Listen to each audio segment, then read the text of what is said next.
Good evening, everyone. Welcome to Mac and Talk episode number 40. We have had 40 of these calls already. Today is Tuesday, September 27th, 2022. I am your host, Chanelle Allen. Mac and Talk is an open forum Q&A conference call for anyone with Mac questions. Maybe you're just getting started and you want to figure out whether the Mac is the right device for you. Or maybe you've had one sitting around for a while and need some encouragement or help, tips to start using VoiceOver. Or you could be a longtime Mac user with some questions about an app or a feature. For whatever reason, I am glad that you are joining us now or later on via the podcast recording. We have several announcements to get to before we proceed with your questions. So, first up is how to find out about iBug Today and all of the awesome services that we provide. We can be found on the web at ibugtoday.org.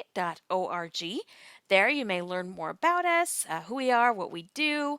You can register to become a member, and registration is free. Participating in any of our events is free. Registration is awesome because then you get emails as soon as we know about upcoming events. And that's the best way to keep up with everything. Also, on that webpage, you can listen to previous recordings of our training sessions and workshops, including Mac and Talk. There is a link specifically for Mac and Talk, where in addition to the podcasts from this call, you can find my contact info and a link to subscribe to the Mac and Talk discussion email list. And that list is great for asking questions, anything that we don't get to tonight, or maybe even a follow up to tonight's questions and answers. It's also a great place to share helpful info that we might find particularly useful as voiceover or Mac users. Okay, and then if you prefer to receive all your info via social media, we've got you covered there as well. We are on Facebook, facebook.com/groups/ibugtoday, where in addition to our announcements, you can also pose questions and share information in between calls. On Facebook and Twitter, we are at iBug Today. Our Twitter master, Herbie Allen, does a great job keeping us informed of all the latest Apple news, rumors, things from other tech companies and services related to Apple, sales, and just so much more. And even if you don't have a Twitter account, you can still read what we have to offer by going to twitter.com/ibugtoday. And then we have some ways for you to take in our media. One of them is YouTube. We have all of our previous workshops uploaded there. If you just search for iBug Today on YouTube, you will be set. And one of the playlists is the lessons from our last iBug Mac course offered in the spring of 2022. If you like to listen to podcasts, we've got you covered there as well. In your favorite smart speaker or podcasting app of choice, you may look for iBug Mac and Talk, that's for this particular podcast, or iBug Buzz. And that is how to find us. So we have over 30 events per month or something in that figure. And since I don't have time to go through all of those, I'll just tell you what's coming up this week. On Thursday night from 6 to 8 p.m., we have It's iBug's Life.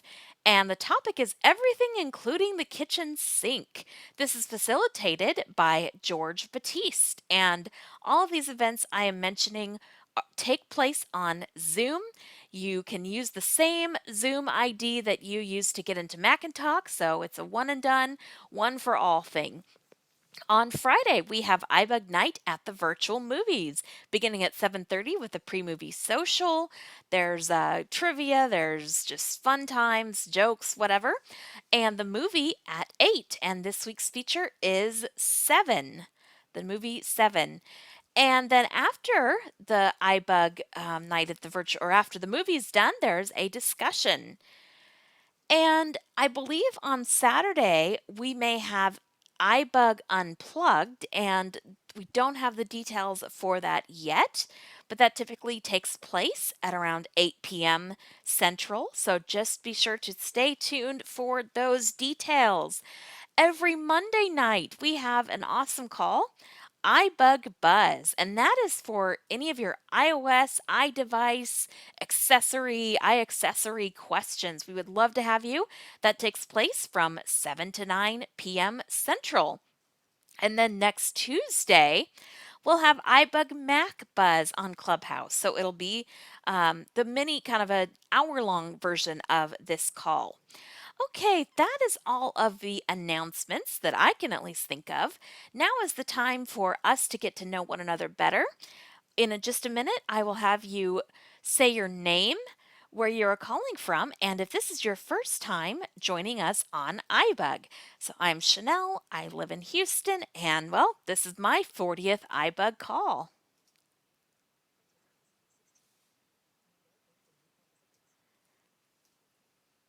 I think you just muted everybody.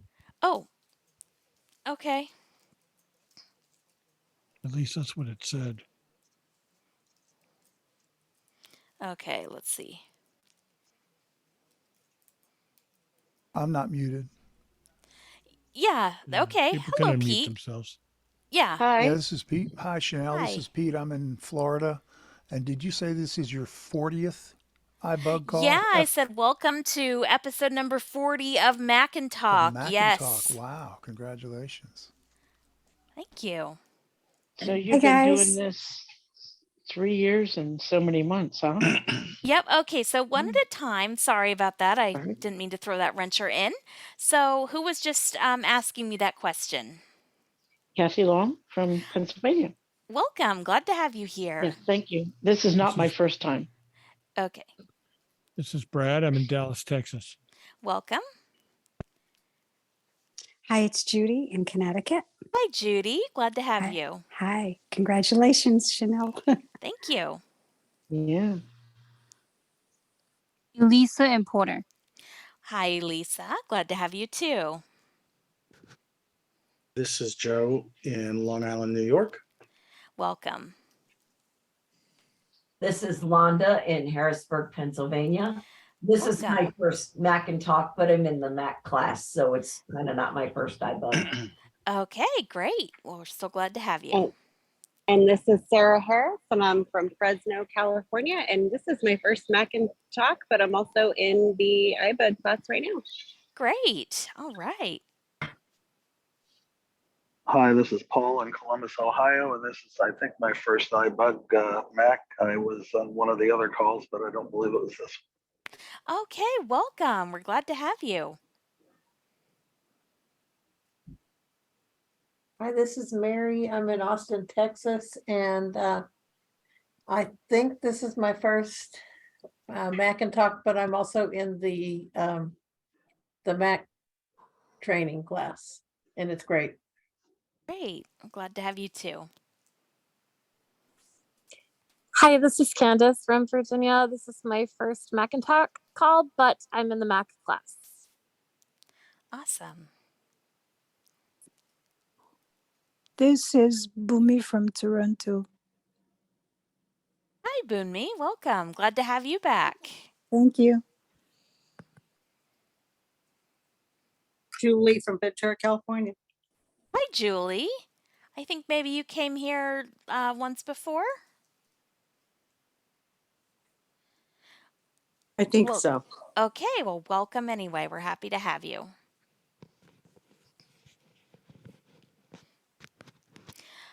Okay, so I am actually going to do a brief demo here and then we will get to your questions.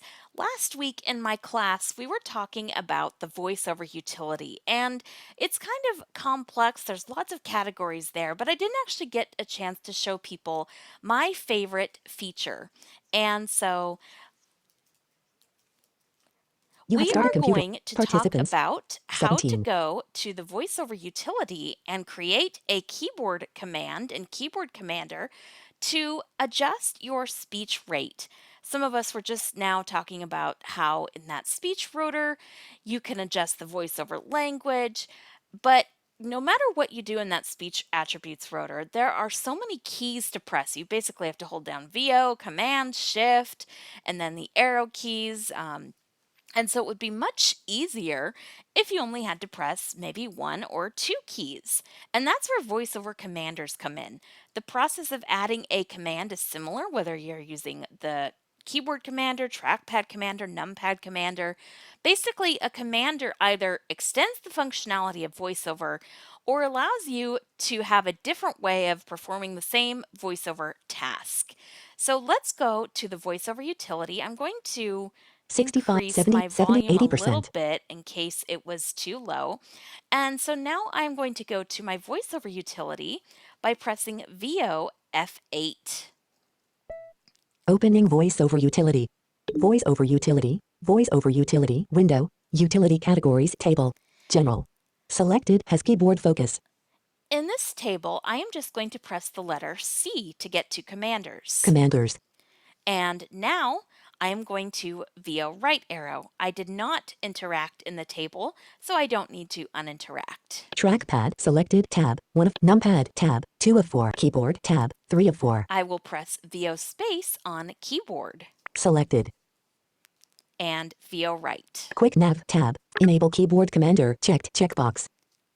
You can enable keyboard commander here. Another way to enable it, no matter where you are on the Mac, is VO Shift K. Both option keys. Use pop-up button. The default is the right option key. I choose both because it is more ergonomic. Keyboard commander table. And here is the table. We don't want to interact just yet because we want to go to the Add button, which is to the right of the table. Add button. And press VO Add a new space. command. Edit text. Blank.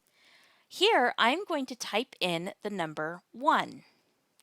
And now I am going to VO right arrow. Command menu button.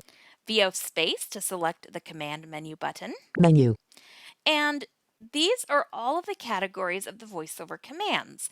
I'm just going to press the down arrow key by itself. I am not holding down my VO keys, and my quick nav is off. General submenu. Information submenu. Navigation submenu. Text submenu. Web submenu. Find submenu. Tables submenu. Size and position submenu. Audio submenu. Braille submenu. Visuals submenu. These are the same categories you will find if you visit VoiceOver Commands Help with VOHH, which, as I've explained before, was an invaluable resource in my Mac learning journey. Speech submenu. I will press the right arrow to open speech. Speech submenu. Decrease intonation.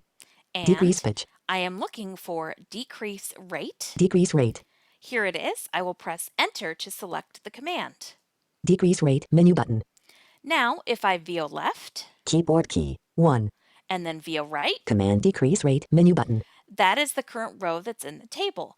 But we want to add another command. So I am going to uninteract with the table. Out of keyboard commander table. And VO right.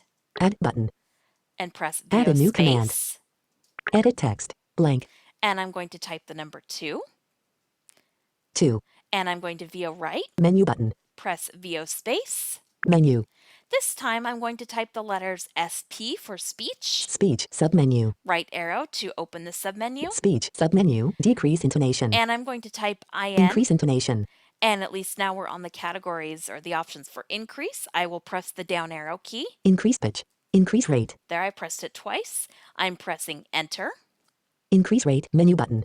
And we have just added our keyboard command. If I VO left. Keyboard key 2. And VO right. Command increase rate menu button.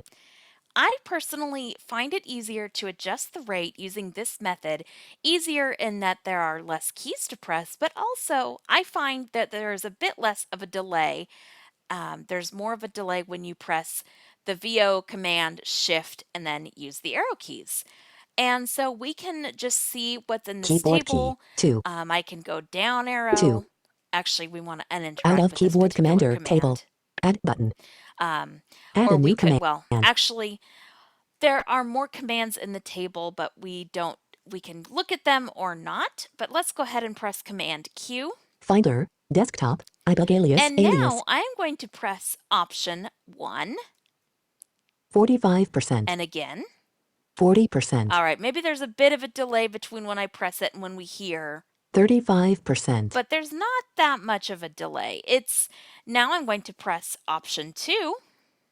40%, 45%, 50%, 55%, 60%, 65%, 70%, 75%, 80%. And I have my rate usually Cody at Chanelle, about alias. 80. But, well, actually, I'm done with the share. So let's go Zoom ahead out, zoom and out. stop the share. And now I am open to your questions about this demo or anything else. But let's see if there are any questions about the demo first. Elisa, Yes, Elisa.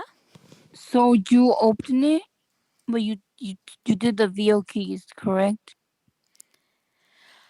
I did the right option key. Once I created the command, then I could just hit the option key and whatever letter or number I use. So some people like to use the command right option T. That tells the system time. Or right option S. And I actually have it set to use both option keys, but that opens Safari. So these are things you can do without holding down the VO keys. You still have to use option, but it's one less key you have to press. Anyone else?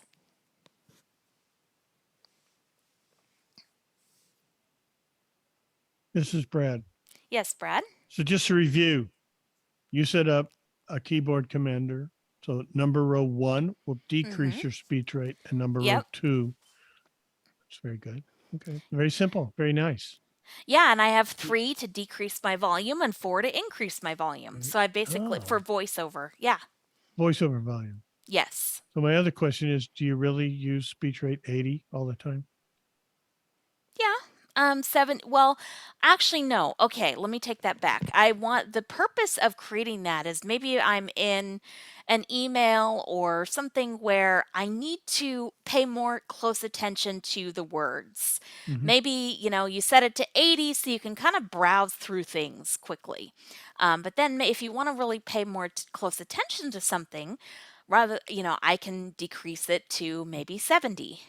Right. And this is nice because you can just very easily drop it down or put it back to your normal rate. It is. Very nice.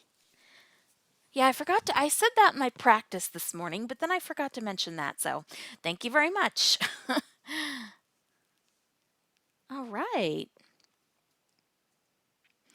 Well, with that, if there are no other questions, let's get on to just any general Mac questions. Who would like to be the first to ask?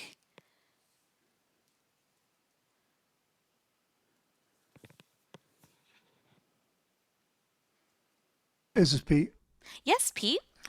I've got a strange thing that's happened, and it's, I think, since I upgraded to whatever the latest OS that I have is. When I delete, my normal routine for deleting an email when I've read it is right in the inbox, I'll just hit the delete button or the backspace button. The oddest thing is happening there. These emails that I'm previously deleting are all of a sudden cropping back up in my inbox as if I never deleted them. And I'm not really observing it, but I'll come back in and open, and wake up the Mac and go right back into my inbox, and there's the same messages. Has anybody experienced this? This is Brad. Yes, Brad. Who's your email provider, Pete? Gmail. Yeah, I think it's a Gmail phenomena. Yeah. Gmail's kind of got a mind of its own sometimes. And obviously, when you set it up through the Mac, when you set up Gmail, I believe it doesn't give you a choice, but it sets it up as iMac. So iMac. So what you're doing is you're interacting with the server. So I think that's a Gmail thing, and I really don't know what to do about it. Servers refreshing or something periodically, or Is this Darcy? Yes, Darcy. What might be going on, and I can't remember off the top of my head, I'm sorry, where you can set this, but there's somewhere in the preferences, I think it's in your account options for the Gmail, where you can, instead of deleting, you archive the message. And I think that might be what's going on, because that's generally how Gmail works by default. They kind of The standard, like what they sort of expect you to do is like you don't delete anything, you just archive everything. But Yeah. yeah, I like to delete stuff too. And I know that my stuff is deleting, and it's been a while since I've set it up, but I'm pretty sure there's a choice in there somewhere where you can pick between whether you want to delete or whether you want to archive. Yeah, So this that is a new might be what's going on. phenomenon. Would it have changed with an update to a new OS? I wouldn't think No? so. No, I wouldn't think so. And if that's not what's happening, one thing that I tend to do, one sort of diagnostic tool, is under, like, if weird stuff's going on with email, under the window menu, there's like the in mail, there's like the, I think it's called activity monitor. And if you go Yeah. in there, you can kind of see what it's doing. And sometimes it's kind of hard to, because it's sometimes it's kind of technical, and it's kind of like, but you can sometimes get a sense of what's happening. Like if something weird's going on, you might get some weird errors or something in there. Yeah. So that might be something to look at. I think you might be able to get there with let me just look here for a second here. No, it's not. No, I thought Command 0 did it, but it doesn't. I thought there was a just look here quickly. I know what you're here. talking about. I would have thought Command 0 too, but Yeah. Command 0 opens a like. Oh, new Command view, Option 0. even- Yeah. Oh, I apologize. okay. I knew there was a Okay. 0 in there, and I was like, I thought I could have sworn Yeah. it was Command 0, but it's Command Option 0. Brings up Okay. the activity window. So Activity window. yeah, it's something to look at. Most of the time it's blank if everything's working properly. But if you sometimes if weird things are going on, you can see errors or Okay. stuff going on in there. I really haven't dug into it yet. I just kind of thought this afternoon. I've seen these emails delete, and here they are again. So I'll ask. So I'll Yeah, I'll there do are digging. there are some weird things with, because see, Gmail, as Brad was saying, it uses IMAP on your computer, but Gmail isn't natively IMAP. So there are some weird little, like, you know, Okay. what in mail, what it sees as mailboxes, Gmail calls labels, and they kind of somewhat, they're kind of are somewhat comparable, but not really. Like, I think I've talked about this before, how the one thing you'd never want to do is copy a message, because what that actually does is just give it two labels in Gmail. So like if say you copy a message to another mailbox, you think it's fine, you delete the original, you're actually deleting both of them because only one copy exists. So there's some weird little things between Gmail and IMAP and whatnot. Would I be seeing it on my phone the same way, do you think? Probably. Brad, it's a different mail client, so it does a little something. I think you can go to the web-based version of Gmail and go to your settings, and I believe there's some things you can do in there. I believe you can tell it to when you delete an email, don't send it to archive, send it to trash. I think that's in there. That's what I want to do, right? It could be, honestly. It's been so long It's since been I've set so it up. long, yeah. Yeah. Okay. All right, I'll do it. Thanks, guys. Email can be perplexing. All right. Thanks, Pete. That was a great question. And Especially Gmail. yeah. Gmail's especially perplexing. Yes. All right. So who has another question, perplexing or otherwise? This is Mary. Do I ask about the voices now? Sure, go ahead. Why not? Why not? Oh, okay. I wanted to, since I haven't really found one voice that I like all the time, I wanted to go and add some default voices. And I was hoping that they would show up in the voiceover rotor, you know, the one with all the keys on the bottom row almost, and the arrows, you know, the rotor. Speech attributes rotor, The yeah. speech attributes rotor, yeah. Anyway, I set them up in the voiceover utility, and I checked to make sure that they were correct, and they were. But when I go to the voiceover speech attributes rotor, those are not the voices I see. I see a whole bunch of Siri compact voices. Alex, who wasn't one of the ones that I picked. Every English language Siri compact. The British ones, and you know, there's a whole bunch of voices I didn't put. And some of the ones I did put were missing. So I was wondering, well, if it lets you set these up, why aren't they there? Why is it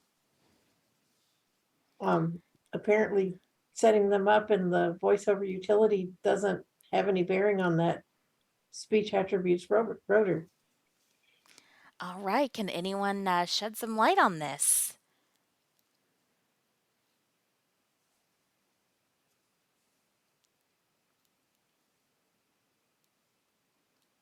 Oh, then why did I do all this? Yeah. I know sometimes I will actually go and check and then uncheck the voices that, it like that it put in there that I didn't want and see if that refreshes it, but that hasn't always helped. That's one thing I've tried. Um, we can expand this. How do any of you change the voice that you use for voiceover, and how do you prefer to do it? This is Brad. Yeah, Brad.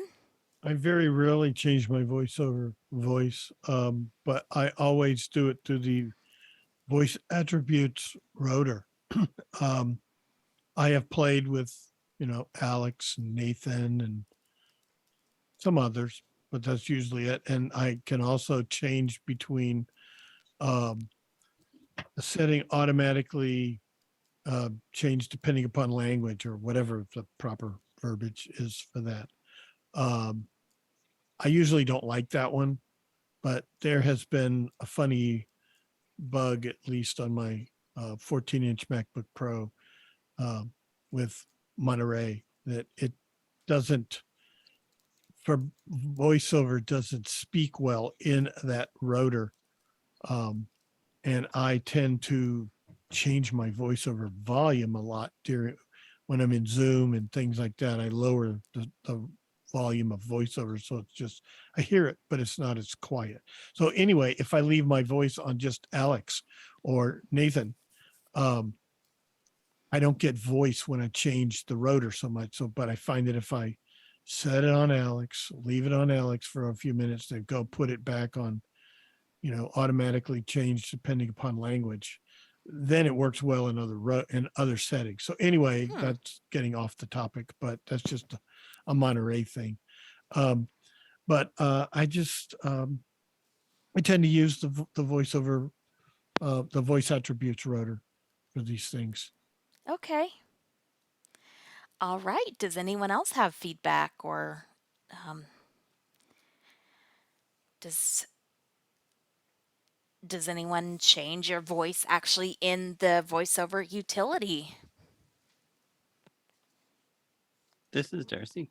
Yes, Darcy. I rarely, if ever, change the voice. I tend to just stick to good old Alex, but when I do, I usually change in the voiceover YouTube. Matter of fact, I forgot that the thing was even there in the rotor until you guys were talking about. Oh yeah, because I tend to stick with my voice settings the same as, or I tend to just keep them the same everywhere. I do sometimes slow the speech down, and I use the router or the rotor for that. And that's actually a really good tip there you had earlier about, I just joined as you were finishing up your demo there. Okay. Of the lowering the speed and putting that in the keyboard commander, because I love it. Yeah. Yeah. I'm gonna Keyboard commander is a start using powerful that. thing. You can put some really cool stuff in there. Yeah, including you can even put a command in there to mute your voiceover, which could be useful if, so Yeah, lots of like things. the time when a friend of mine made a script that he sent me, and it's pretty cool because it actually will tell you the battery status, and you can just hit it right within there, and it tells you without having to go up into the menu bar and stuff. So I have it for like voiceover, or right option B will tell me the battery status. So you can do things like that too. If you can kind of extend it if you do like scripting and or automation or whatever. Definitely. Yeah, like the right option T is technically an Apple script. It is, yeah. Yeah. And that script is actually worth looking at, because if you, it is, and because it's very readable. It is. It was so readable. I changed it to tell me military time rather than. Oh, there you go. Like the 24-hour time. Yeah. Yeah. Sorry, everybody, we're geeking out a little Yeah, bit. sorry. This is Brad. When you Yes, do, Brad. what is it? Right option T, does it not read you the time in what you have your No, it time does set not. to? No. And where No, do you it- find that script to read it? It is in your library folder, under script. Oh, where is it? It's in the main library folder though, not the home library folder. Okay, yeah, that was my next question. Okay. Let's see. So it is in. I guess I shouldn't be doing on the job research, but No, let's that's see. okay. Oh, that's the most fun. Library, scripts, and then voiceover. Okay. Yeah. And I Yep. imagine there's a bunch of them in there. Actually, there's the time of day and unread message count, and then this other one that you might not, because that we got from Darcy about muting or unmuting. So, Oh, yeah. yeah, the one that you'll have is the time of day and the unmute or unread message. Yeah. So there's only 2 in there. And what do you use to view those? Text edit? Yep. Cool. You can, or I think if you by default, if you just hit Command O to open them, it'll probably open them in like the script editor, like the Apple script editor. But you can view them in text edit. It just, the advantage in script editor is if you make changes, you can run them from there and then you can Okay. see if they work. Text edit, you have to save them, exit, Yeah. then run Yeah. them. Right. And what does Darcy's mute, unmute do? Speech? Basically, Voiceover it speech? mutes the default input. Oh, okay. So where that's useful is, so if you're using Zoom or something and don't happen to be in the Zoom window, but you want to mute right away, you Okay, can just yeah, do yeah. that and it'll just, Mutes, it unmutes actually- Zoom. pardon? Yeah. It mutes and unmutes Zoom. Well, it mutes and unmutes your Your microphone. input. Or Yeah. whatever your default input is. So probably more okay, often than okay. not your microphone. Yeah, okay, that makes sense. Yeah. It's like the Apple, you're muting it through the sound preferences. Okay. Right. All right. So now that we've gotten diverged onto that topic, Sorry, guys. yeah. Who would like to ask our Question. next? What? Pete, Yes, Pete. just Go to ahead. follow up on Darcy's mute. So if I'm in of course, I'm in a Zoom window. If I'm doing a podcast through Audio Hijack, I'm doing a Zoom so it would mute my microphone if I'm in an application other than Zoom. Yes, it would mute. What it does, the only thing I can't, and now maybe there's a way to make it more advanced, but all it does is it mutes the default, whatever the default input is, which is probably your microphone. Now, if you doing something more advanced with like loopback or something, it might not be what you want. And in point of fact, what it actually does is it doesn't mute it. It sets the volume to 0. And then if the volume's at 0, it turns it back up. So, because there's no way, at least in the scripting, to actually do like a mute. There is mute there, but I haven't seen very few things that actually let you use it. So it just toggles you between, full volume and 0, which is what I need, but you could adjust that to whatever volume you wanted. Okay, thanks. Yep. All right. And so who would like to ask our next question?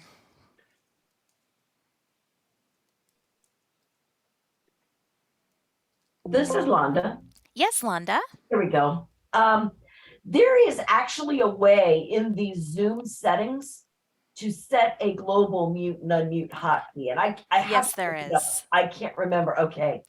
I just didn't know if you knew. I wanted to set up my Braille display. I've been playing with my Mac and not having Braille is driving me out of my mind. Now, I thought that you could just connect it via USB, but I don't really want to do that because if I'm at my office computer doesn't have Bluetooth, so I have to use USB. So I wanted to do it via Bluetooth if I could. That way I could just switch to it without disconnecting my office computer from the Braille so that I can switch back to it quickly if I need to. Do I need to go into Bluetooth to do that, or do I need to do it in VoiceOver itself? All right. Who would like to answer Londa's question?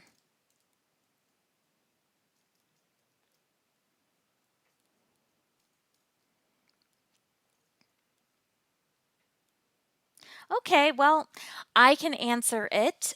So it depends. A lot of displays, most displays actually, you do need to go into the VoiceOver utility and into Braille. It's a separate category. And then there is a displays tab, you VO space on that. Then there should be an add button. There's like a table, and then there should be an add button. And that's where you would have it look for it via Bluetooth. Now, my Braillient, I was actually able to add in Bluetooth, just the regular Bluetooth, because I think it supports the latest HID, or I don't know what it is. But for the majority of the displays, yeah, you'll want to go into your VoiceOver utility. Okay, so it's similar to the iPhone. That was kind of Yes. what I had suspected, but Yep, why I wanted to make sure. that is correct. All right.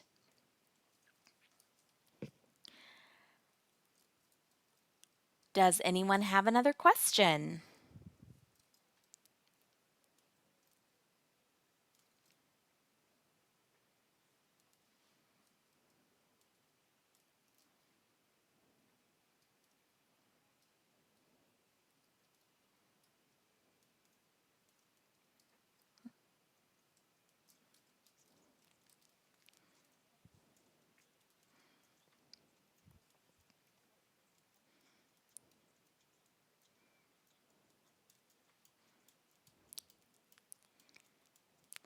All right. Well, has anyone tried an app or a feature or something on the Mac recently that they've liked or not, that's not worked or whatever? Anything good, bad, new that you've tried on the Mac? This is Darcy. Sure, Darcy, go ahead.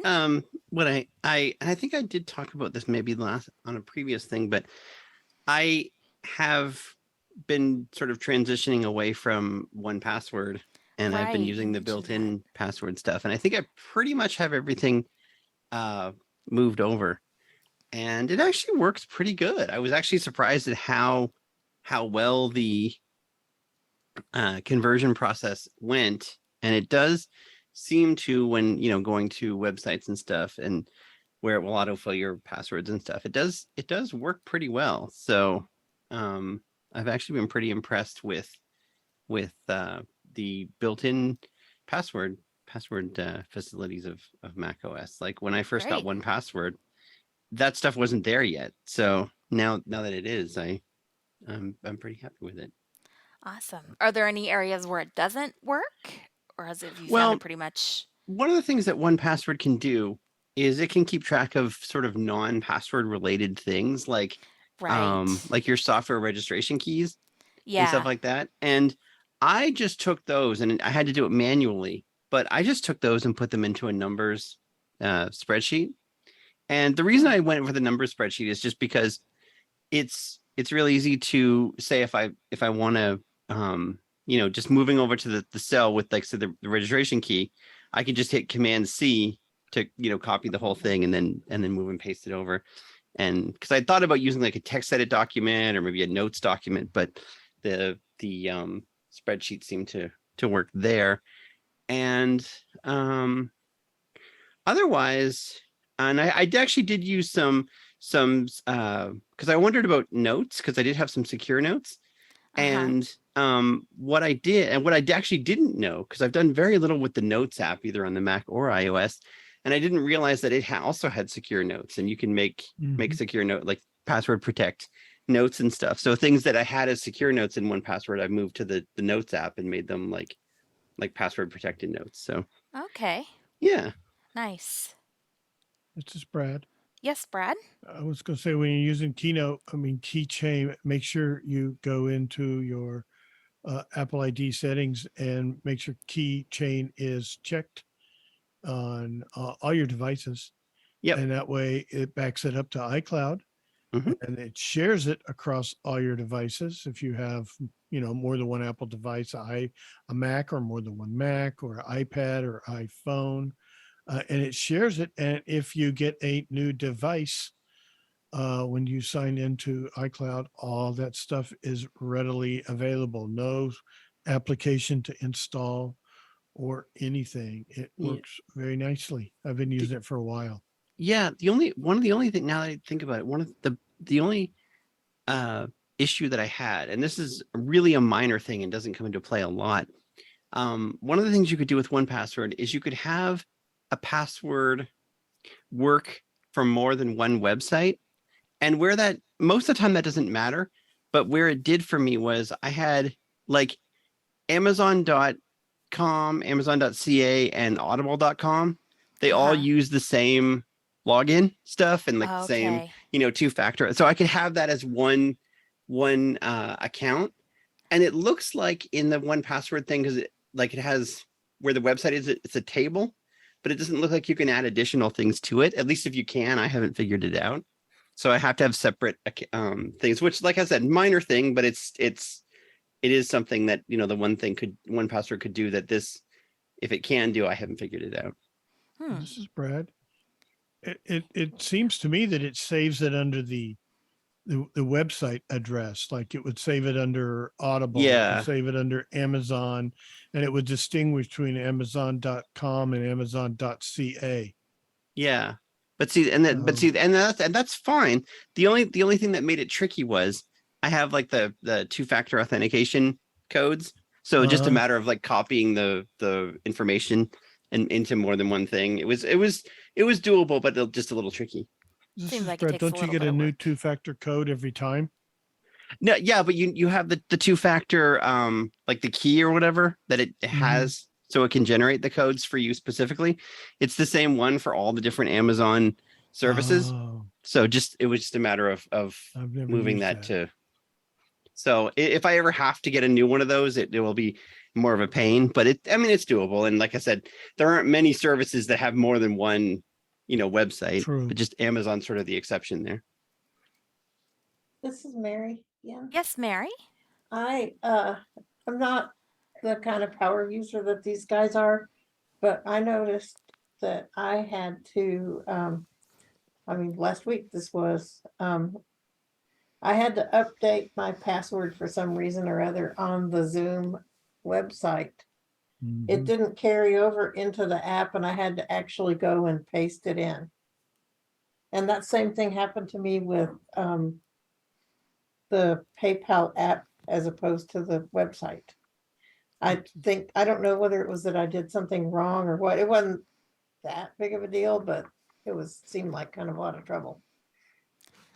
Okay, yeah. This is Brad. Yes, Brad. Yeah, I find if you'll do those changes, like you said, you probably did it through the app, right? Because I did it. Well, I went to the app sent me to the web page, but then it didn't recognize it back in the app.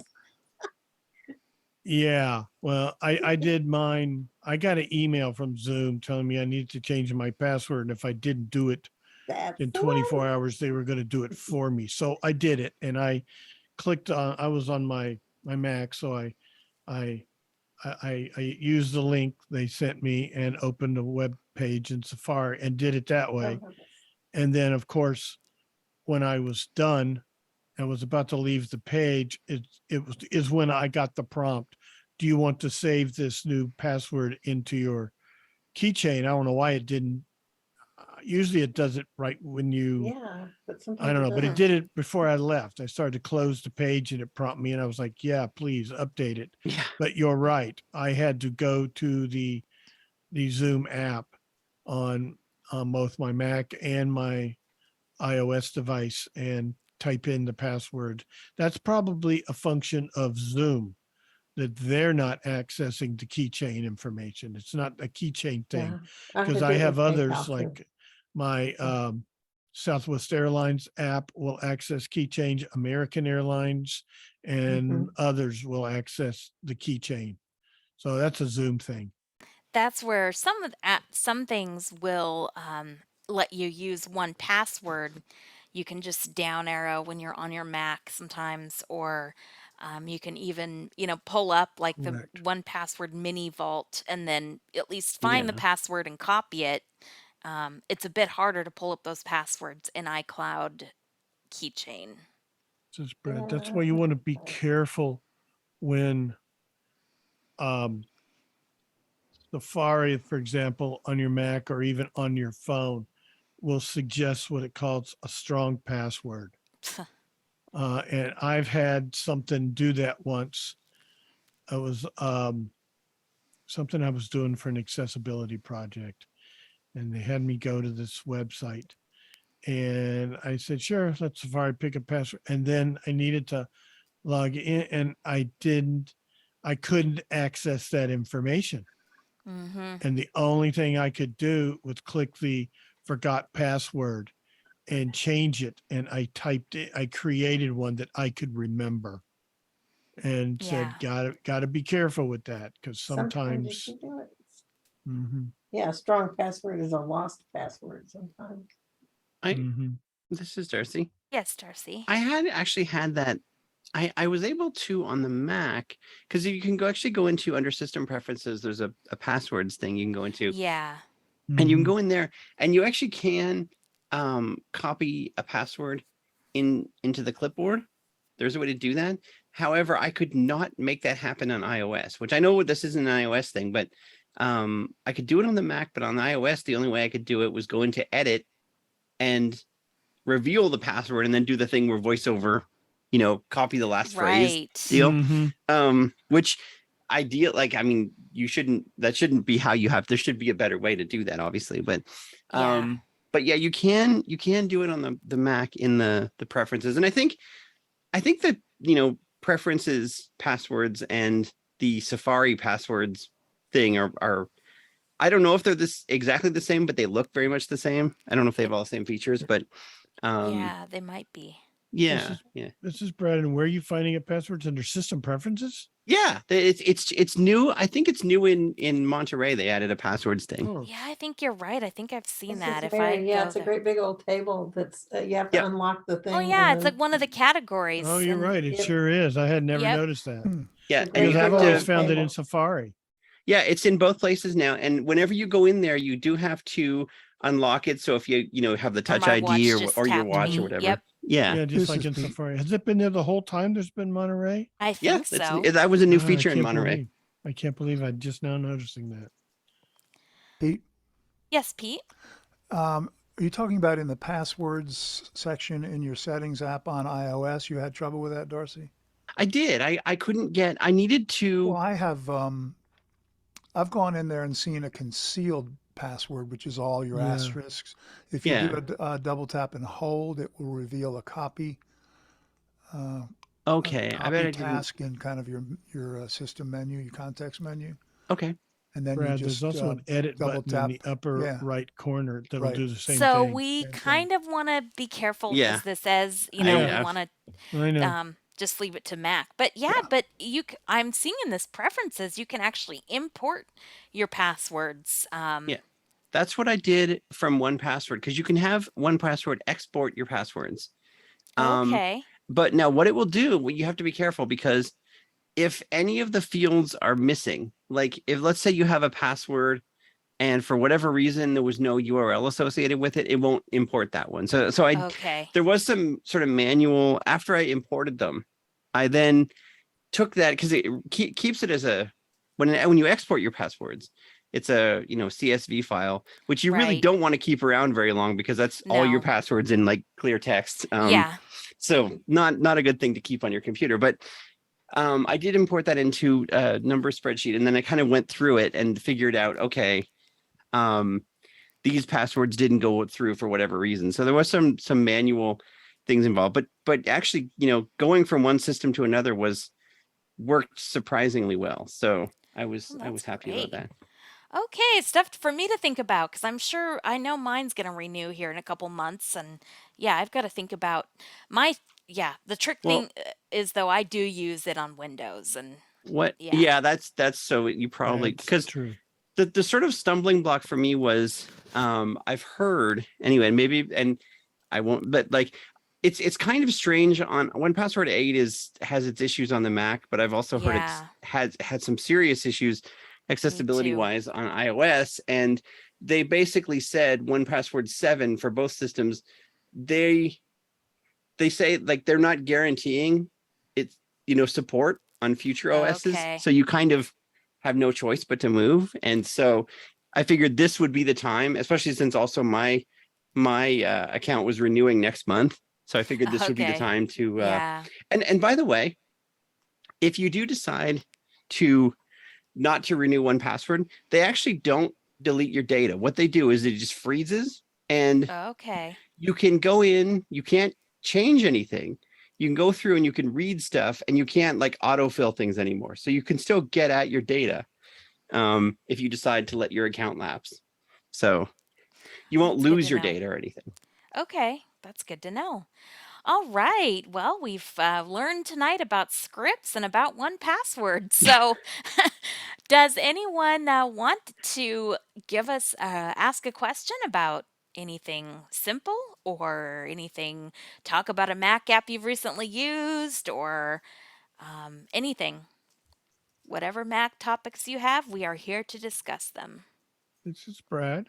Yes, Brad. I've discovered an issue with Safari. There was Ah, an update to okay. Mac OS Monterey about 2 weeks ago. Went from, I believe it was 12.5 to 12.6. Yeah. And included in that was an update of Safari. Safari went from 15.6.1 to 16. Hmm. The issue I am experiencing is sometimes, and I did it on my MacBook Pro, but not my desktop Mac. I tend to send one canary into the coal mine at a time, make sure everything's okay before I do it on the other machine. And since I less mission critical on the laptop than on the desktop, I tend to do it on the laptop. If everything were to go totally terrible, I could always wipe the laptop and re re reload the operating system. It would be less traumatic to me than the other machine. Anyway, Right. I digress. The issue is a lot of times when I join a Zoom room, I usually use a link, or a lot of them I have saved into Safari, the web aliases that I have in a folder that's accessible from my desktop, because I have a lot of rooms I go into frequently. But anyhow, I will execute one of those, and I get, the usual, the little dialogue that says Safari wants to open this in Zoom, allow or cancel.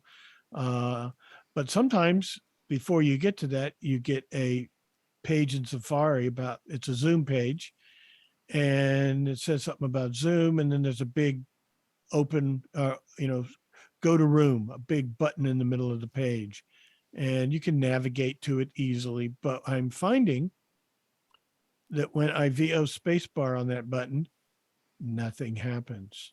It works just Hmm. fine on the other computer with the earlier um, version of Safari, but on the 16.0 version, nothing happens. You can route the mouse to the button and execute a keyboard mouse click. Nothing happens. You can turn voiceover off, and with the mouse arrow on there, I see a little bit, so I can see it's a big button, and I can see that the mouse arrow is there, and I can select the trackpad. Still nothing. This happens on my wife's 24-inch M1 iMac, and she never uses voiceover. And she did the update, and she experiences the same thing. So it's got nothing to do with voiceover. I called Apple, talked to them about it. I wasn't real pleased. They said, you try another browser. Well, I don't want to try another browser. I want a Safari. To me, it's a Safari thing. It was working fine in one version, and now it's working. They tried to tell me that it's Zoom's problem because it's the way the Zoom page is coded. I'm not really sure what it is, but it's frustrating. I didn't know if anybody else had done that update and maybe experiencing the same thing, or is my situation unique? All right. Has anyone tried to enter Zoom meetings and had a hard time going to that button? This is Darcy. Yes, Darcy. So does that come up for you all the time, Brad, or just because I've never seen it? I just No. Yeah, when I go, I get the allow thing every time. Like so far, I've gotten it every time. I've not Well, seen the join Zoom.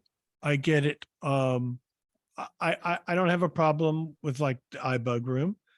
I don't have a problem with any of the accessible world rooms I go to, and those I go to, very frequently. The ones I do have problems with are on my own Zoom rooms. I have 4 or 5 Zoom rooms I have fixed for various things. One of them is my wife leads a support group for something through our church, and she meets once a month, and I created a Zoom room for her. And when she does her meeting, I open the room, and then when she goes and opens it, I make her the host and I leave.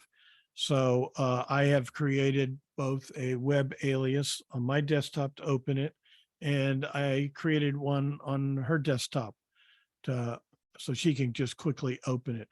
On both of our machines, when I open it, it gives me that.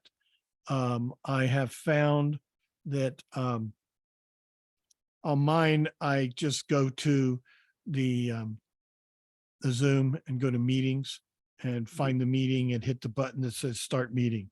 What she did to get around it is she has an email she sends out to everybody in the group to remind them, and it always includes the Zoom invitation. And she was able to click on the URL. Now I have another one I joined. I do some volunteering with the New York Public Library, and they were doing something right now. Thank God I'm not teaching it. I'm just listening in on it.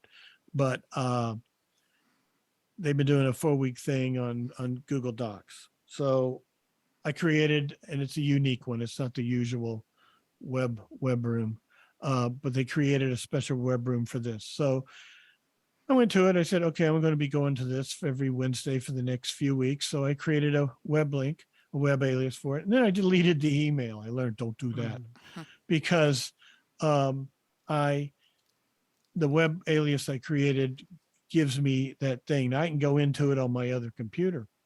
But here's what I did discover. I created a calendar entry on my iPhone. And in the location, before I deleted that email, I pasted the URL. So it's in my iPhone. Now I can't copy the URL out of there, but what I discovered is I can open the calendar on my Mac, go to that calendar entry, and I can execute the link through there, and it goes straight into the room. Oh, weird. So it's just from the web aliases that it's giving you issues, or? It's the web alias. But even on my own room, well, I've had problems on that. I guess it's the web alias, but because of my own rooms, I tend to open Zoom and do it that way. But right. And the New York Public Library ones, I've had it do it from a URL as well. I don't know. It just hit. I don't know why some do it and some don't, but that's one question. But what my real issue is why is this doing it with Safari? Now I haven't spent enough time with it. What happens if of course, these web aliases will not work with Chrome. They're Safari. I guess I could try copying the URL into Chrome and executing it, or making, what does Chrome call them? Shortcuts? I don't know. Can you make the web alias? Sure you can. I've never have. I find Chrome, it's okay, but I much prefer Safari. Chrome is like a Windows experience on Mac, and it's okay, but it's accessible. But anyway, it's just weird, I thought I'd I'd keep an eye out for that, because I know the screen you're talking about. Like if for whatever reason you don't get the allow thing, and you like click here to launch the meeting.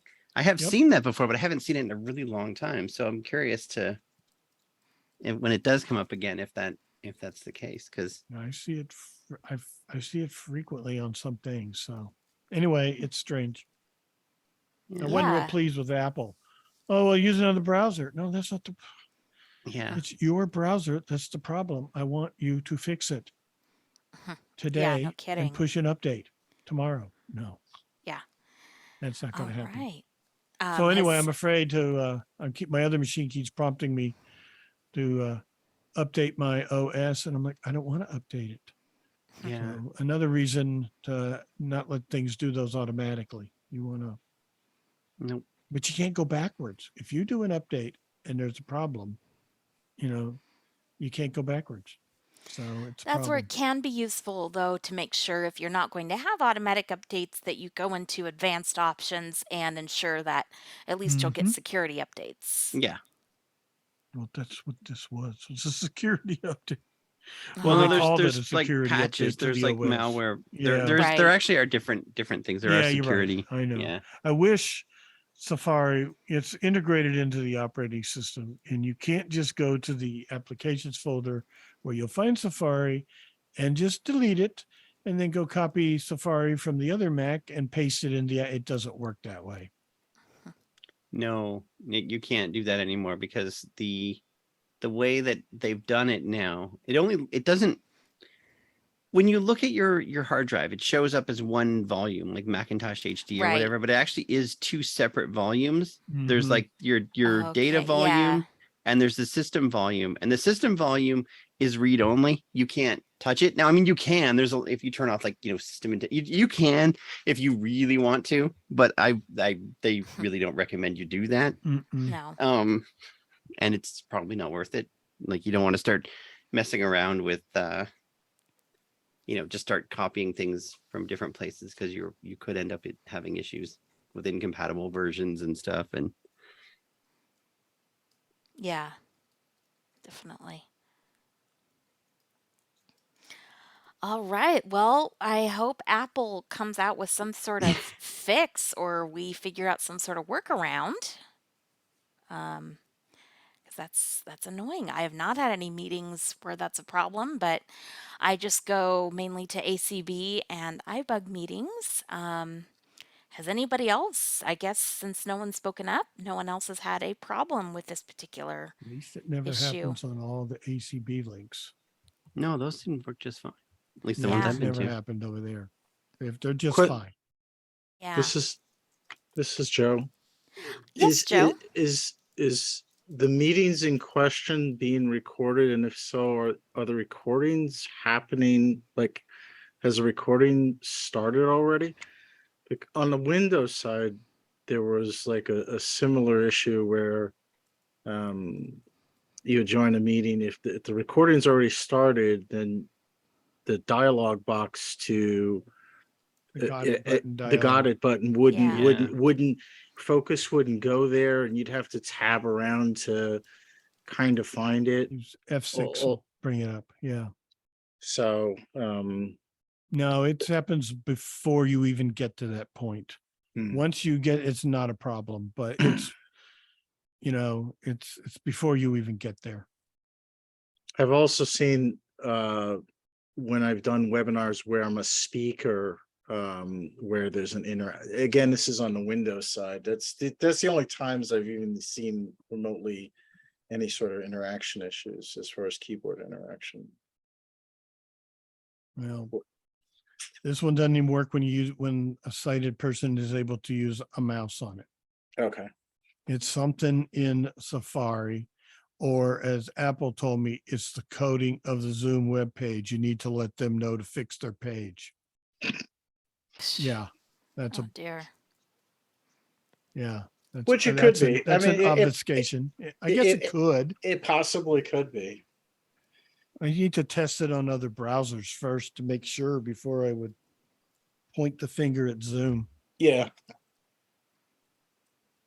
If I had to get, this is Darcy. If I had to guess, I would say that they probably increase. Maybe it's like some sort of new security thing where it's not running, because that button's probably running like some JavaScript or something, and maybe they've changed something with how those things get run, because like they're always adding things to Safari, like whereby things don't download by default. You have to give permission and all that. Correct. So maybe there's just something they've changed. That's why it's a security thing where you always have to allow the site to open in Zoom. Where people tell me I don't use Windows very much. People tell me, so yeah, sometimes they get that, sometimes they don't. Well, it's a all the time thing on Mac because that's a Mac security thing. It actually, I don't know if you remember or not, but a few years ago, when Zoom really got popular, that didn't happen. But what they were Correct. doing to sort of get around that, what Zoom was doing is they were running it was running like a web server kind of hidden in the background.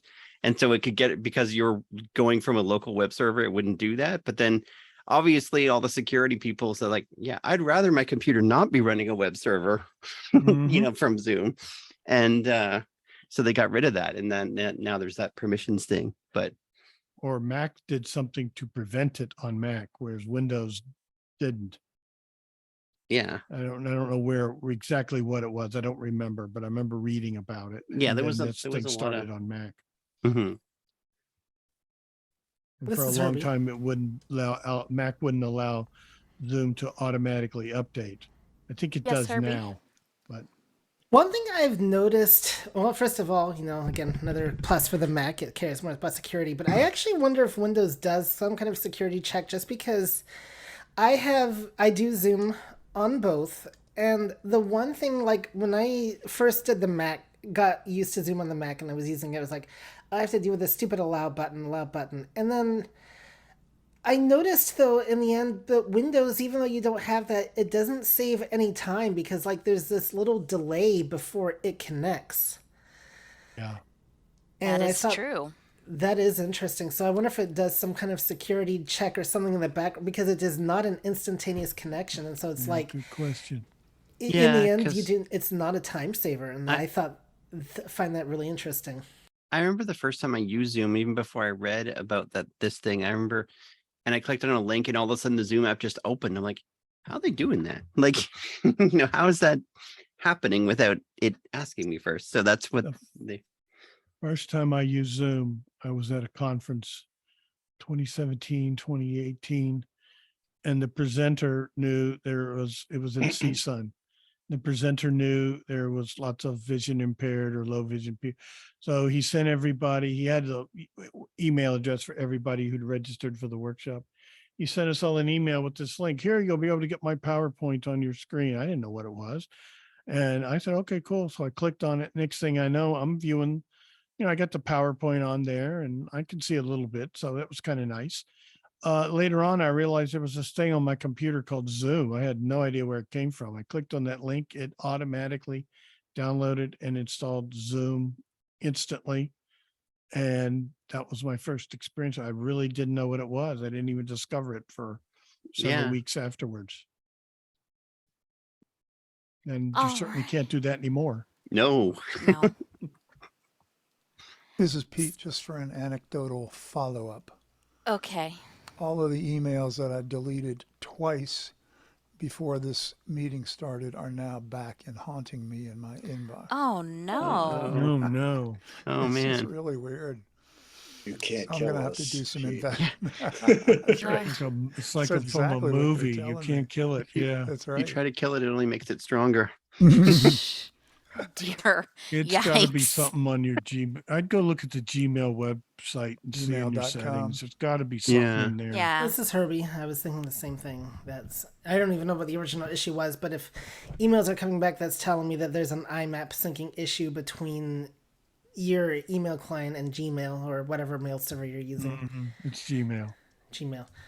Also, you can try, cute little things like resyncing, taking the mailbox offline, back online, seeing if any of that helps too. But by all means, Gmail does have a bunch of web settings that you should look into as well. So, And this is Darcy.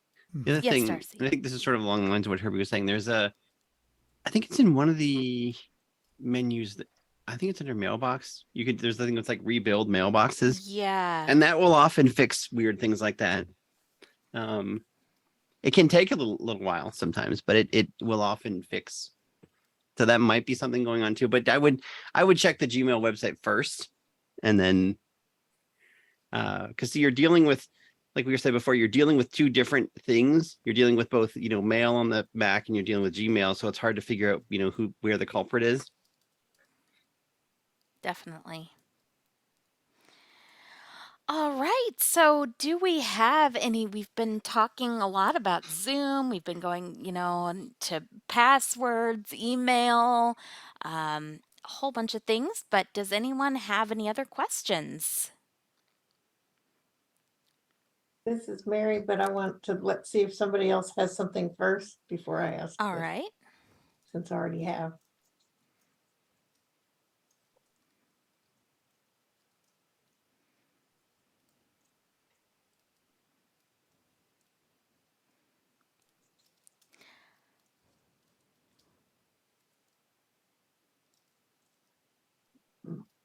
I think the floor is yours. This Go is ahead. Well, we have, I'm going to take something somebody said to a elementary level instead of the high octane geek. Somebody said something a while ago about having a web alias for a Zoom room, but my question, and it is a question, is there a way to make an alias for, like say that thing that you have to go to if you're hosting for ACB or other files like that where you have to go to say a Google Doc or Google form or something like that once a week. What I've been doing is putting it in a document, to look at and copy the website, but there's got to be a better way to do that. Is there? This is Herbie. Yeah. Yeah. Herbie, go ahead. Okay, so first of all, the links are in the email. Right. What I do you can create aliases. The problem is you're gonna run into what if the link changes. So it's use at your own risk. So what I do with the ACB emails, and we're gonna get into a concept that I will be teaching in the Mac class a little bit later on. And that is the web rotor. I don't know if you're familiar with it or not. Yeah. Yeah. Well, the reason why I love it, and I like to use ACB emails as an example, because I'll do VOU and I'll go to links. So let's say I want to go to my call. Oh, that, yeah. I can go to links and type in H, and that's going to automatically bring up Herbie's Cooking Corner. Or there's other things I can type in, Brad's Place, for instance, though that does not exist. Games to play, GA for games. GA for games to play with Lady A. Or say on the weekend you've got Braille Together and Breakfast Bunch. Well, I can just type in BRE if I want the Breakfast Bunch, and it's going to skip the Braille stuff and take me right to the Breakfast Bunch. So I make heavy use of the web rotor in those ECB emails. Oh, so yeah, I guess I was thinking too of that form that you have to fill out. The hosting form. Yeah, Yes, Brad. That form is great. It's got headings, and each day is a heading. She wants to know how to get to it. Instead of having to. I have it saved as a favorite on my. Oh, you just have the thing saved as a favorite. Yeah, I just saved the URL. Now, and then back to your original question, how do you say a web alias? You could do that too. If you wanted it to be an icon on your desktop as a web alias, you would have the form up, and then you go to you can either go to the file menu and you'll see save, or you just do or save as, whatever it says, I can't remember, or just Command S, and it will open up a save as dialog. And you can give it a name. It's going to give it a generic name, web alias. So you want to type a name in there, call it, ACB host availability form, something like that. And then you can save it. It'll ask you the location. It may say desktop. It may say someplace else. It's a combo box. You can open it up and select your location, desktop, and then go to the save button. And it is now on your desktop, and you can open it using either Command O or Command down arrow, and it will open it right into Safari. And you can do that for any web page. Like Herbie's saying, you don't want to do that for those ACB community calls because they're different most of the time. Maybe not all the time. Some of them are the same every week, but some of them are not. But you want to, but if you have a Google Doc that you're using and you want to open it in Google Docs, now it's going to open that Google Docs in Safari, which is fine. I don't have any problem using Google Docs or Sheets in Safari. And you can put that on your desktop. Oh, that's cool. I guess I could do it with favorites too, with this form and, Yeah, with yeah. one or two others. Well, But I did the it thing with about favorites favorites is first. I've got 25 years of favorites that I need to clean out. Correct. Yeah, exactly. Favorites or bookmark, but there's a He favorites doesn't have bar. that. There's a favorites bar on the That's Mac. true. That's true. And you can have however many of them up there. And if you remember what they are, you can execute them with the keyboard command. With the 1, 2, 3, 4. Yeah, 1 through 9 or 1 through 9. 1 through 0. Is it 1 through 9 or 1 through 0? I think it lets you go 1 through 0. I 1 through think 10. Okay, so. yeah. Yeah. Learn something new every day. Thank you. And it's command option. Yep. Command If option 1 through. if you've got your settings in Safari so that command and a number goes to different tabs, but if you've got that unchecked, then just command and a number will go to your favorites. Yeah. And it's command option I don't have that. Command If you have- option by default. Depending on it's how you have the command option. tabs. Yeah. But Yeah. I don't do tabs that way. So But there's an option in your Safari preferences to allow you to access open tabs with command and a number 1 through 0. And that's checked by default.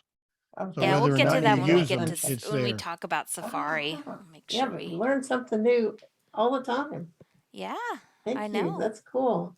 So there's a lot of ways to do what I want to do. Yep. Mhm. That's cool. Thank you so much. That's a great question, Mary. Thank you. This is Darcy.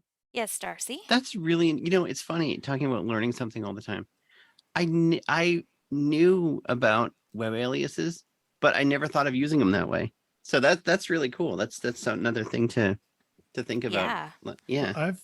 This is Brad. I've got a folder with all of these Zoom rooms that I use on a frequent basis. Right. And what I did is I made the folder and I put it in iCloud Drive. And then I made an alias to that folder and have it on the desktop of each of my Macs. So I only have one copy of all this stuff, but I can get to it through from either Mac with the desktop alias. And of course, I learned you can't even copy that desktop alias from one Mac to another. You have to create it on the Mac for some reason. Oh, I didn't know that. Okay. Yeah, I tried copying it. I made it on one Mac and then I copied it, put it in iCloud, the downloads folder in iCloud Drive so that I could grab it from the other Mac, but it wouldn't work. I had to recreate it on the individual Mac. But the nice thing about that is if I ever add anything to that folder, changing, I only have to do it in one place. And then that change can be accessed from either Mac. There's a certain folder in there that has these certain recordings we have to play too. I put them in there and I can get to them easily.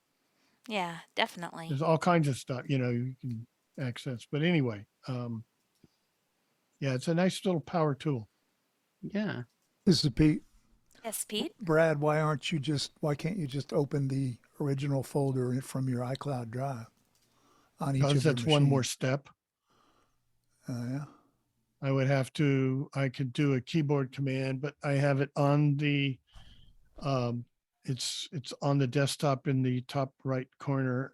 And if I just go to desktop and hit VO, FN left arrow, I'm there. I mean, I don't have too much on the desktop anyway. There's 3 things on the desktop on the laptop. There's more on the desktop, but. So you don't synchronize your desktops then on iCloud? No, I want them to be separate. And I don't, which means that I'm not synchronizing my documents folder, which is kind of nice. That means I have a local documents folder and I have a iCloud Drive documents folder, which is where, 250 gigs worth of stuff is in there. Yeah. It's where everything really resides. But I This have is- certain things that I just have stored in the documents. I do that too. This is Darcy. And I have like usually my local is sort of like temporary stuff. And then if it's important, Yeah. it eventually makes it up to I have Yeah. still some documents in Dropbox and some in iCloud, but the stuff that's local is sort of, temporary working stuff. And then eventually if it's important enough, it makes it Yeah. into I think on this laptop, the only thing in the documents folder is the Zoom folder where it puts local recordings. That's probably nothing else in there on the laptop. On the desktop, there's some other stuff. I put some stuff in there from when I transferred from the old desktop to the new desktop, and like I put my old downloads folder in there and some things like that. I have a bad habit of not cleaning out the downloads folder religiously. So there's a lot of stuff in there I tend to get to Is that what that- eventually, and eventually never happens. Is that what that Zoom folder's for? Because I've seen that before. I don't Yeah, use Yeah, it's for local. local Yes. recordings. If you Okay. make local recordings, that's where they end up. And the same thing with some other apps do something similar. I don't love it. It's just a personal preference of mine. I don't love it when apps put things in the documents folder. I kind of No, like to I put don't stuff either. there. I don't like to use Um, that folder much. I don't. Like if I do use it, like that's my folder to put stuff in. I Right. don't. No, and But I that's just don't a personal seem- preference. I don't seem to find anything in the Zoom preferences where you can change the location of that folder. Yeah, Right. you can in Oh, recording. you can? Yeah, Okay. Yeah. All right. I guess I never looked. Okay. It's been a long time. in recording. I've changed it to something. I don't remember I what, guess but I've never changed used it. the actual Zoom recording feature because I always just use Audio Hijack to do it. But Right. It's So not a that's- bad recorder. This is And you Herbie. can do it if you're having like a meeting with somebody, you're helping them record. You can just record through Zoom. It makes a How nice we record the M4A. classes. Yeah, go Right. ahead, Herbie.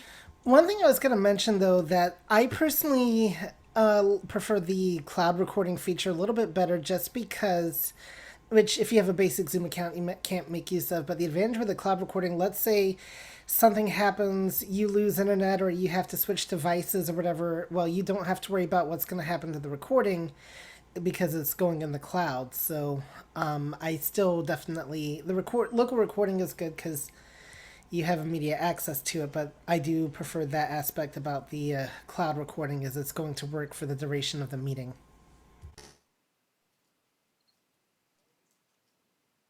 Well, I think with local recording. Don't you have to be the host for that? Yes, but you have to be the host or be allowed permission Or by given permission by the host to record locally. Yep. But I can always, like Chanelle said, change the location of that folder to iCloud, and then it won't be on my device. Yeah. Yes, it is nice that way. So, all right. Do we have any more questions? We've just been talking along here, but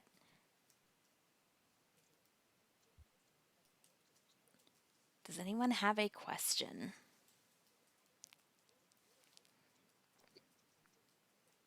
This is Darcy. I have a hardware question.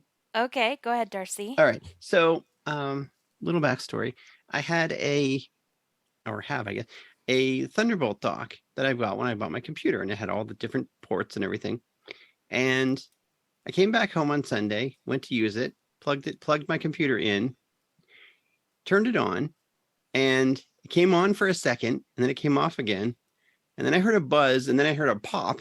So basically, I need a new thing, and I'm curious if anyone has any. I imagine a lot of you using various like USB-C or Thunderbolt docks because you only have the two ports on the computer. And I'm curious if what people have that they're really happy with. I mean, I had an Anchor one that I really liked until it just died the other day. So I'm curious what other people are using and if there's something you really like. This is Herbie. Yes, Herbie. So I have a USB-C to USB-A dock that I got from Amazon 2 years ago, actually. And I have so far not had any problems with it, except I've noticed, but this seems to be a problem with me lately, some of my wires have gotten chafed. And, but it's not affected its performance, but I forget which brand Is that it was. Anchor? It might have been. Okay. But it has 3 USB ports on it, and in fact, I'm using it right now for my microphone, which can annoy a lot of people. But Is that the one that has the Ethernet thing on it? yes, Okay. Okay, yeah, because the thing I had it had a couple USB ports. It had an Ethernet port. It had a card reader. mine okay. doesn't have the card reader, but mine just has 3 USB ports and the Ethernet port. Right. Yep. This is Brad. Yes, I Brad. have something that I bought thinking I was buying something else. And it turned out to be, I believe the brand is CalDigit. I don't know the model number off the top of my head. It was kind of expensive, but it turns out it has 4, is it 4? Hang on. 1, 2, 3, 4 Thunderbolt ports on one side, 3 USB-A on the other, and it connects through to the Mac. Well, actually, I've got it plugged into the back of a LG ultrafine 4K display that has Thunderbolt ports on the back. It plugs into a Thunderbolt port, and Okay. I've got it plugged into the back of my monitor that's got 2 Thunderbolts and 3 USB-C. But it requires power, and it'll power anything that you want to plug into it. No SD card and no Ethernet port on it though. Okay. And it was like $200 something though. I didn't know. I got it thinking it was something else. When I got it, I said, okay, well, this think- is kind of cool. But Just from a quick look through Amazon, it seems like the USB-C stuff is a certain price, and then once you go up to like the Thunderbolt docks, the price immediately jumps correct. into the I got stratosphere. this from 'cause- B&H. Yeah. So All right. Well, I will look at that stuff. Great. It's useful, and we can talk So about this is products we Herbie. like. Yes, Herbie. So, what exactly? I mean, like, what's the advantage of? I mean, I guess Thunderbolt is supposed to be like a faster much transfer faster. rate. It's much faster. Like Much faster. Okay. Are the Thunderbolt ports the same as the USB-C Yes, ports? exact Okay. same. they look the same, but But they're not. yeah. The same I- thing can plug into them, but even the Okay. cable, a Thunderbolt cable is different than a USB-C cable. And the Thunderbolt cables are marked with a little Thunderbolt, Yeah. and the USB-C cables are marked with another little symbol that, needless to say, I can't see. I have to ask my wife to look at them or get Ira to look at them. Yeah, that's I mean, it's kind of unfortunate in a way that, the promise of USB-C was that we, all these things would just sort of work, and you only had like one cable, like one cable. But the connectors are the same, but the cables can be very different.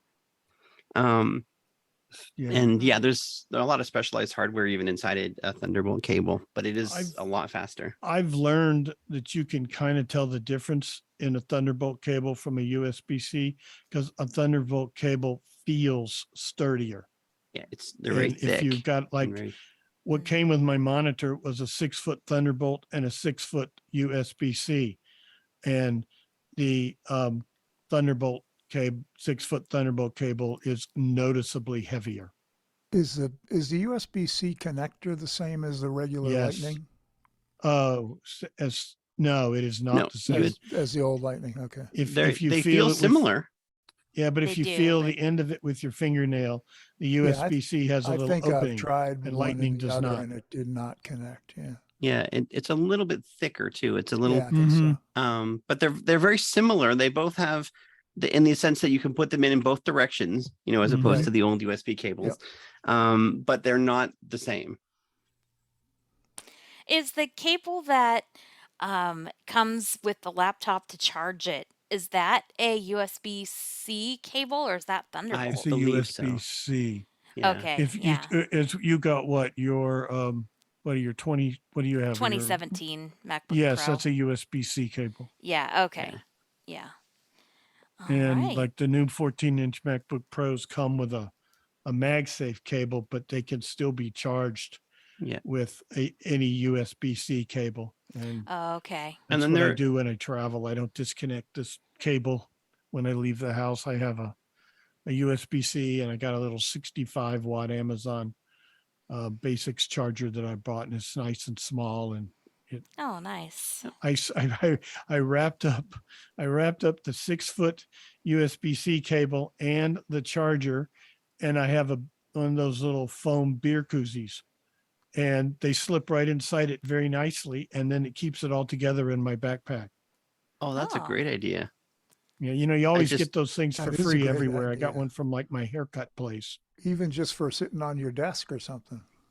Yeah. What's a beer? What's what like a beer little? koozie is those They're like a foam little ones that go foam, around a beer can. go around a beer or Coke can, You've had a and beer, you pull it Chanelle. out, Come and then on, the fess thing up. goes the No. thing goes flat. It goes Okay. flat when you pull the can out of it, and so Yeah. Just it's perfect to roll. Okay. Wind up that 6-foot cable, and then my little Amazon thing will fit kind of in the middle, and I slide it in this. It's lightweight. That's a and great Yeah, idea. and cushiony, it so fits in the won't corner break. of my backpack, and I I just- stick it in there when I stick my laptop in there to travel. That's really cool because I just traveled last weekend. So yeah, I'm all about figuring out, different ways to pack and make it because I. And then when I But, come home, I just take it out of the backpack and stick it in a drawer, and I don't even have to undo it. It's ready to go for the next time I travel. Yeah, it's your travel. Nice. It's good if you can to have especially if you travel a lot to have separate, travel. Because then you can just leave all your existing cables, and just have the Yeah. travel ones. Definitely. I have a pencil bag like a school kid would carry. My wife got it for me at Walmart once upon a time. And I keep all kinds of cables and connectors in it. And it's in my backpack. Actually, I leave it in the backpack all the time.